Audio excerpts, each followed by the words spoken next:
Andal Priyadarshini madam, இந்த நிகழ்வு பொறுத்த வரைக்கும் இது முதலமைச்சர் பேசியது அப்படிங்கிறது சிபி விசாரணையில் அது அந்த கோணத்தையே மாற்றும் அப்படிங்கிறதா பொதுவாக வைக்கப்படக்கூடிய குற்றச்சாட்டு. ஆனால் இது எந்த வகையில் அந்த விசாரணையை பாதிக்க போகிறது? சிபிஐ ஒரு பக்கம் விசாரணை பண்ணிட்டு தான் இருக்காங்க. அதே சமயத்தில் மக்கள் பாதிக்கப்பட்டிருக்காங்க, அவங்களுக்கு ஒரு நிவாரணம் தேவை. அவங்க கட்சி சார்ந்த நிகழ்ச்சியில் கலந்துக்கிட்டாங்க, இல்லை வேறு நிகழ்ச்சியில் கலந்துக்கிட்டாங்க, எப்படின்னு அதெல்லாம் கடந்து அவங்க பாதிக்கப்பட்டிருக்காங்க அப்படின்னும் போது அவங்களுக்கு விசாரணை முடியட்டும், அது வரைக்கும் காத்திருக்காம அது முன்கூட்டி அவங்களுக்கு கொடுக்கக்கூடிய அந்த நிவாரணம் அரசு வேலை அப்படிங்கிறது எந்த வகையில் இது பாதிக்கும் அப்படின்னு நம்ம பார்க்கலாம். அந்த பதிலுக்கு போகிறதுக்கு முன்னாடி சகோதரர் திரும்ப திரும்ப ஒரு புதிய திரைக்கதையை கட்டமைச்சிட்டே இருந்தார். அதாவது விஜய் குற்றவாளி இல்லை, ஆனால் நாங்கள் திமுகவை சார்ந்தவர்கள் பேசுகின்ற மொழியை பாருங்கள், அவங்க பயன்படுத்துகிற வார்த்தையை பாருங்கள் அப்படின்னு. நாங்கள் சொல்வது காலம் காலமாக ஒரே ஒரு உண்மை. ஆனால் விஜய் சொல்லுவது நேரத்திற்கேற்றாற் போல் மாற்றி மாற்றி பல பொய்கள். இதைத்தான் நாங்கள் தெளிவாக சொல்கிறோம். அன்னைக்கு சொன்னது ஒன்று, மேக்கப் போட்டுட்டு 3 நாள் கழித்து உட்கார்ந்து வீடியோவில் பேசினது ஒன்று. அப்போது அப்படி பால்வடியும் முகத்தோட சோகத்தை முகத்தில் அப்பிக்கொண்டு அவர் பேசியது ஒன்று. ஆனால் நேற்று பேசும்போது முற்ற முழுக்க அதற்கு மாற்றாக திமுக தான் தவறு செய்தது, திமுக தான் சதி செய்தது, காவல்துறையினர் தான் அந்த சம்பவம் நடக்குது. ஆமா, அந்த சம்பவம் நடந்த பிறகு முதலமைச்சராகி முதல் முறையா கரூருக்கு போறாரு. அப்ப கரூர் போகும்போது அந்த சம்பவத்தை குறித்து பேசாம அதை தவிர்க்க முடியுமா? ஏன்னா அது ரொம்ப சென்சிட்டிவான ஒரு விஷயம். இன்னைக்கு அவர் முதலமைச்சர் என்ன பேச போகிறார் அந்த சம்பவத்தை பற்றி அப்படின்னு ஒட்டுமொத்த தமிழ்நாட்டு மக்களும் பார்த்துட்டு இருக்காங்க. அப்படின்ற போது அது விசாரணை இருக்கு அப்படிங்கிறதுக்காக அது பேசாம போகணும். அவருடைய அனுபவத்தை அவர் பகிர்ந்துக்கிறாரு இல்லையா, என்ன நடந்ததுங்கிறது அவர் சொல்றாரு, அவ்வளவுதான். நாங்க அதை பேசக்கூடாதுன்னு சொல்லவே இல்லையே. ஆனால் அந்த உயிரிழந்த மனிதர்களுக்காக அவர்களுக்காக கொஞ்சம் வருத்தம் தெரிவிப்பது, நான் தவறு செய்து விட்டேன், அந்த அக்கௌண்டபிலிட்டியை தான் இன்னமும் யாருமே எடுத்துக்க மாட்டேங்கிறாங்க. அந்த அதுதான் தவறுன்றோம். அவர் தவற லேட்டாக, அவர் தாமதமாக வந்தது தவறு இல்லையா?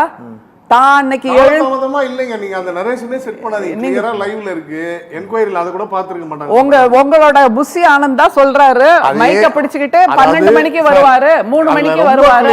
இத பத்தி நிறைய பேசிட்டோம். அந்த டைமுக்கு இருந்த சூழ்நிலை வேற, அதுக்கப்புறமா இந்த கூட்ட நெரிசல், அதுக்கப்புறம் அவங்க வித்ரா பண்றதா இருந்தாலும் போலீஸ் எஸ்கார்ட் பண்ணி கூட்டம். ஆனாலும் ஹைவே ஃபுல்லா கிரவுடு. இது இந்த நரேஷன் எல்லாம் தாண்டி தாங்க ஆட்சி. ஒரே பொதுவாகவே இல்ல எல்லாருமே இல்ல, நான் சொல்லிடுறேன். எனக்கு ஒரு கேள்வி இருக்கு, சார்ட்டு நான் கேட்டுறேன். இப்போ எல்லாருமே அவர் டைம் லேட்டாக வரல, கரெக்டாக தான் வந்தார், காவல்துறை கொடுத்த நேரத்தில் தான் வந்தார், எல்லாம் லைவ்லேயே இருக்குது, நீங்கள் வேணால் பார்த்துங்க அவர் எங்கே வந்துட்டு இருக்காரு, எங்கே இருக்காரு, எந்த ரோடு கிராஸ் பண்ணுறாரு, எல்லாமே லைவ்ல அப்படியே அப்டேட் ஆகிட்டே இருக்குது அப்படின்னு சொல்கிறீங்க. எனக்கு ஒரே ஒரு கேள்வி தான் சார், கொஞ்சம் நீங்கள் யோசிச்சு பாருங்கள். அவர் எக்ஸ் பேஜில் போடும்போது 12 மணிக்கு அந்த கரூரில் அந்த நிகழ்விடத்துக்கு வருவார் அப்படின்னு போடுறாரு.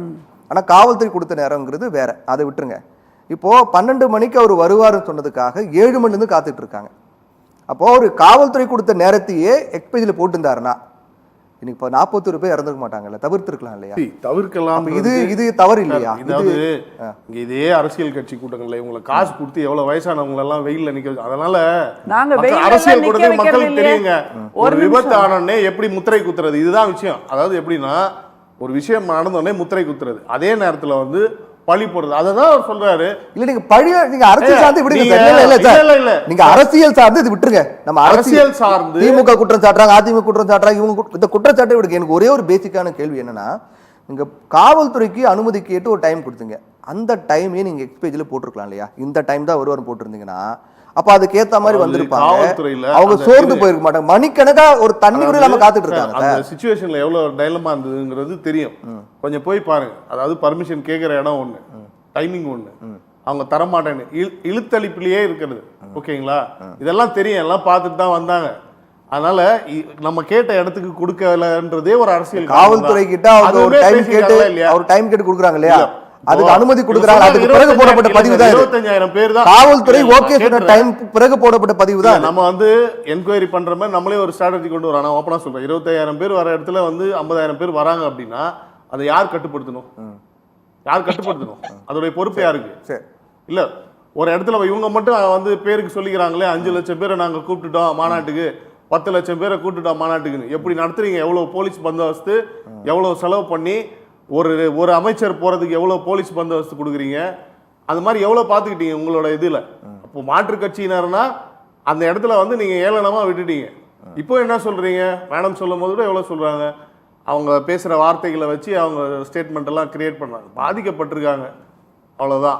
இன்னொன்று பார்த்தீங்கன்னா, இந்த வேலை வாய்ப்புகள் ஸ்டெர்லைட்டில் இவங்க இது இருக்கும்போது கேஸ் இருந்துட்டு தான் இருந்தது. ஏன் திமுக அதை பற்றி பேசி ஆட்சிக்கு வரலையா? வந்தோடனே வேலை கொடுக்கலையா?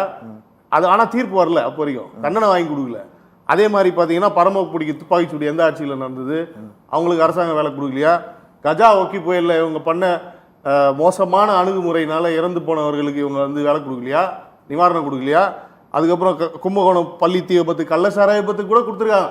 லா அண்ட் ஆர்டரில் ஒரு விஷயம் செயலே ஆகக்கூடாது, ஆனால் அது யாரோட துணையில் செயலாச்சு? இந்த மாதிரி இவங்க தொட்டு பண்ணிக்கிட்டே வந்தாங்க. இன்னொன்று, வேலை வாய்ப்புகளை பற்றி இன்னொருத்தவங்க வேலை வாய்ப்புகளை வந்து படிக்கிறாங்கன்னு இவங்களாம் பேசுறதுக்கு தகுதியே கிடையாது. டிஎன்பிஎஸ்சி குரூப் 4 குரூப் 2A எவ்வளோ முறைகேடுகள். அதுக்கப்புறம் காசு வாங்கி வந்து வேலை தரோன்னு சொல்லி ஏமாத்துனது யாரு? 2 கட்சிகள்லயும் இருக்காங்க. எத்தனை இளைஞர்களுடைய கனவுகளை பறிச்சிருக்காங்க.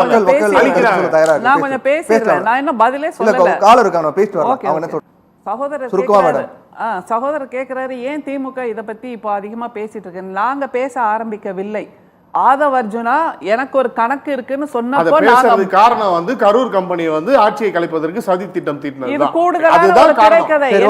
காரணம் ஒரு அடையாளம் தெரியாத அப்படி இது இவர் வந்து ஆட்சியை கலைக்கிறதுக்கு சதி திட்டம் தீட்டுறாருன்னா, நீங்கள் அதிமுக கட்சிக்காரர்கள் விலைக்கு அதிமுகவே இல்லாம ஆக்குறீங்களா? அது வந்து அது சதி இல்லையா? இல்ல கூடுதலா இதை சொல்லிடுறேன். ஏன் நாம முதல்வர் விஜய் மீது மீண்டும் மீண்டும் குற்றம் சாட்டுகிறோம்னா, அவர் சோகத்தை சுமந்து வருகிறேன், வலியை சுமந்து வருகிறேன்னாரு. ஆனா ஆயுத பூஜைக்கு அந்த வேனுக்கு தான் பூஜை போட்டாங்க. அது மாதிரி மலேசியால போய் குத்தாட்டம் போட்டாரு. அதை தவிர தன்னுடைய பிறந்த நாளுக்கு மிட் நைட்ல போய் கேக் எல்லாம் வெட்டினாரு. வலியை சுமந்துட்டு தான் இவ்வளவு பண்ணாராங்கிறதா எங்களோட ஒரே ஒரு கேள்வி. ஊருக்கே தெரியும், அதெல்லாம் வந்துரும்.